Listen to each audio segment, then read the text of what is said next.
Juniper Poligado. At welcome person ang atong Mission Youth Director.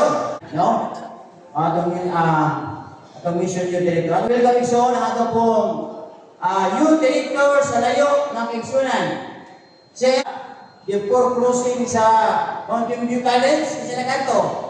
Sa mission dito, atong welcome Kingsunan, Pastor John Tibes, ang atong Youth Director sa CMN ng Kingsunan. Wala man ang operasyon, ang isang story long time ago nga gadagan. Hindi na ko malimtan, samtang gagmay pa may mga kaisunan, tutur balik-balik. Doon ay mag-uuma nga Adventista.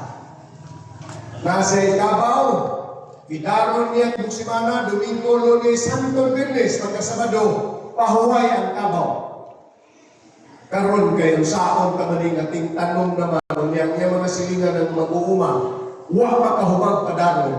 Nihangko total ang Adventista ikaw raman. Grabe ninyo mga kaigsunan, atong putlo ng Sugilanon, nakahuwang din siya sa Kabaw.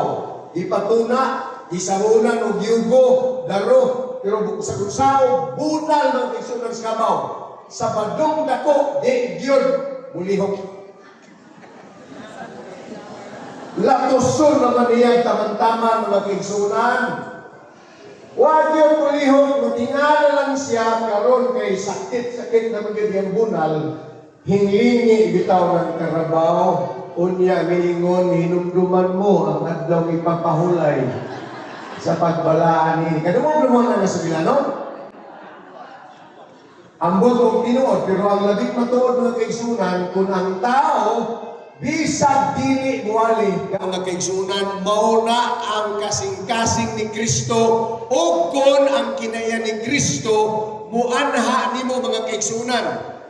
Di kon nimo magwanta nga magtan-aw lang ka sa imong silingan sa imong mahal sa kinabuhi nga mayud-yud sa pagkadaotan malaglag dito sa impierno mga kaigsunan. So simple ra gyud kayo. Maluwas mga ni ng imuhang gibaning kamutan, ikaw pagkaha. Origina igsoon.